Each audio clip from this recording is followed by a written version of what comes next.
The Greek word for word is logos, L-O-G-O-S, logos. And what the Greeks believed, we don't have an English word for what I'm about to tell you. We have no English word. Maybe it's a word in your culture that can tell you or that says what I'm about to say to you, but there's no word in the English language for what the Greeks call word. The Greeks believed that word is thought and speech pattern. That's what logos means. It's thought and speech put together.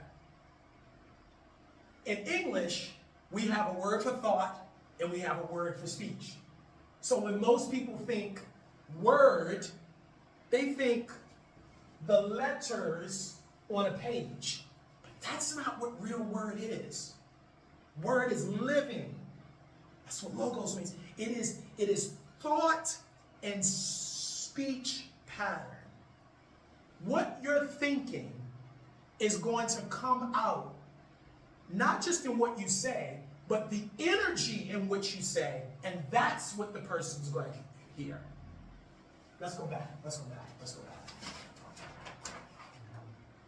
Remember we talked about even when it's two people in a room talking, it's four stages here. What the one person, the speaker thinks, what the speaker actually says, right? Because already it's in my mind what I want to say, the thought, because every word started with a thought, right? So I have in my mind what I want to say. This is the thought. Then what I say is the second stage. What the person hears is the third stage, and how they have processed it in their mind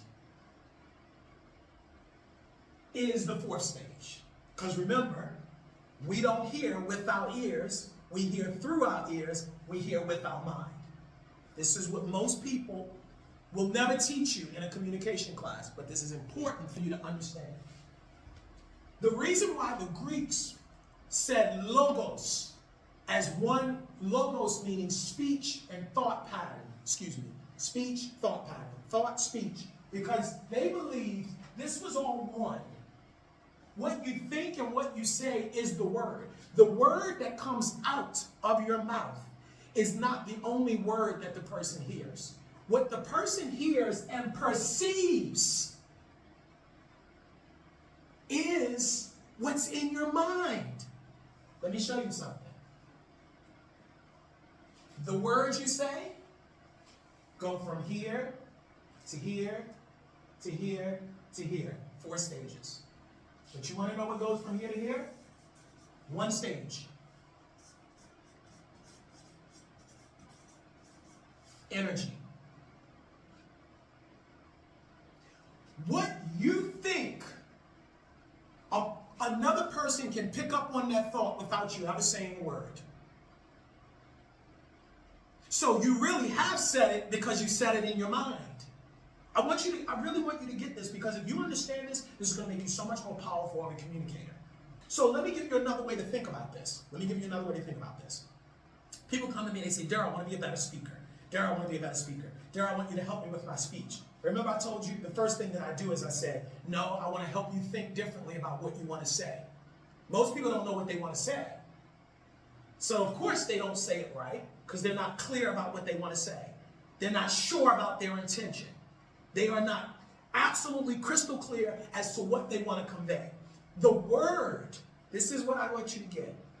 The words that you use that come out of your mouth, or the communication, is only the carrier. Let me give it to you like this. It's only the carrier of what's really the essence of the communication. The essence is the energy and the thought. So let's say it like this. I know this is a plug-in here. So this is electricity. This is a good example. This is a good symbol for something you cannot see. The electricity, right? The energy. The word is only the box that I'm using to convey what I cannot really see. So when people come and they say, "Dear, I want to be a better speaker," I don't want to talk about the box. I want to talk about what is the thought that you want to convey, because if we get clear on the thought, we can work on the box anytime. But if all I'm concerned about is the box rather than the essence of the thought, which is what I am trying to get each person in the room to get, then I missed it.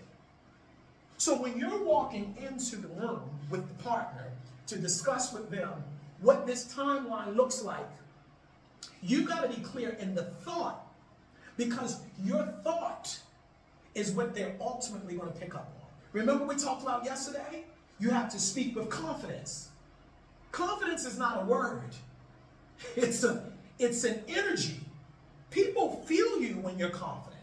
So when we talk today, we're going to talk today all about communication, not from the way that most Americans talk about it or English people talk about it, about the word. We're talking now about the essence behind the word, which is the Greek word, logos. We're talking about the power, the real power of understanding how to transmit thought.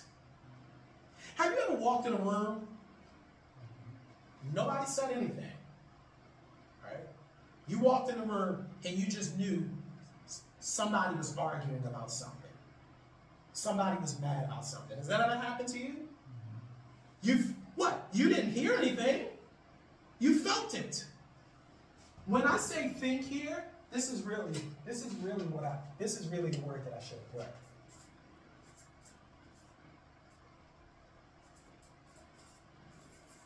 Perceive. Perceive. See, thinking happens at this very intellectual mind level. Perception happens at a gut level. Sometimes something just doesn't feel right. You've been in that situation, I'm sure. You were hearing the words, you were hearing what someone says, but it just didn't feel right. It just didn't feel right. And what I'm trying to get you to see is that when you're clear here with what your intention is, when you're clear here with what your thought is, when you're clear when you walk in the room, this is exactly what I want to get done. I want to start with the end in mind, remember? I want to start with a clear intention. I want to start with a certain goal. If I'm clear in my mind, even if I fumble what I say, even if they don't hear all the words,